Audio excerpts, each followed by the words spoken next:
जरा आप बताइए, शुरुआती दौर में जब आपको ये आईबीएस हुआ तो उसको जरा समझाइए कि आप कैसे फेस कर रहे थे, कहाँ-कहाँ दिखा रहे थे और कैसे मतलब फेस कर रहे थे आईबीएस को? क्या स्टार्टिंग में तो मुझे 1-2 साल मतलब मैं जान ही नहीं पाया मुझे दिक्कत क्या है, तो उसमें मैं एक स्पोर्ट्स पसंद था तो उसमें मैं खेलता गया। लेकिन जब मुझे महसूस हुआ कि ये दिक्कत बढ़ती जा रही तो फिर मैंने गैस्ट्रोलॉजिस्ट को दिखाना शुरू किया। लखनऊ में काफ़ी सारे गैस्ट्रोलॉजिस्ट जो बड़े-बड़े हॉस्पिटल में उनको दिखाया, फिर उसमें कुछ निकलता नहीं था रिपोर्ट में। लगभग मैंने सारे टेस्ट जितने टेस्ट होते हैं सिर्फ एमआरआई और सीटी स्कैन छोड़ के बाकी सारे टेस्ट मैं करवा लिया था।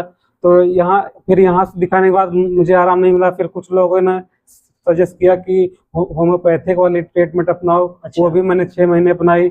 उसके बाद फिर एम्स भी गया, दिल्ली में भी गया। अच्छा। वहाँ भी मुझे कुछ लगभग 3 महीने ट्रीटमेंट, वहाँ भी आराम नहीं मिला। तो किसी माध्यम से भैया का यूट्यूब पे चैनल में देखा, जिससे इनसे मैं बात किया, कांटेक्ट किया, फिर इधर आया, मैंने ट्रीटमेंट लिया। मुझे तो लगता ही नहीं था कि फिर मतलब जैसे मेरी पहले की जिंदगी थी वैसा कुछ हो पाएगा। बहुत ज्यादा टेंशन, घबराहट, बेचैनी, ऐसा लगता था कि अब तो जीवन खत्म ही है, कोई मतलब नहीं, जिंदगी जीना बेकार है। लेकिन यहाँ आने के बाद ट्रीटमेंट में मुझे 1 ही 1.5 महीने में इतना अच्छा महसूस होने लगा कि मैं बता नहीं सकता आपको। तो अब मैं ठीक हूँ और बहुत ज्यादा खुश हूँ। एंडोस्कोपी, कोलोनोस्कोपी और एलएफटी और जो है सोनोग्राफी, ये सब चीजें आप करा चुके थे। सब कुछ। यहाँ तक कि ये दिल्ली एम्स में भी दिखा चुके थे, एम्स तक पहुंच गए थे और जो है जहां जहां इनको जो बताता था वहां वहां आप जाते थे, दिखाते थे। और ये जो है समस्या को 4 साल से फेस करते थे और जो है ये बता रहे हैं कि ऐसी कंडीशन थी कि मतलब ऐसा लगता था कि जीवन दोबारा अब नहीं मिलेगा, ये डाइजेशन इम्बैलेंस हो गया है या गड़बड़ हो गया है, इससे मुझे राहत नहीं मिलेगी, ऐसा दिमाग में इनके बैठ गया था। मगर नहीं दोस्तों, अगर आप चाहते हैं ठीक होना तो आप सही जगह सही गाइडेंस में अगर रहते हैं तो आप बिल्कुल ठीक हो सकते हैं। आज जैसे पवन जी ठीक हुए हैं।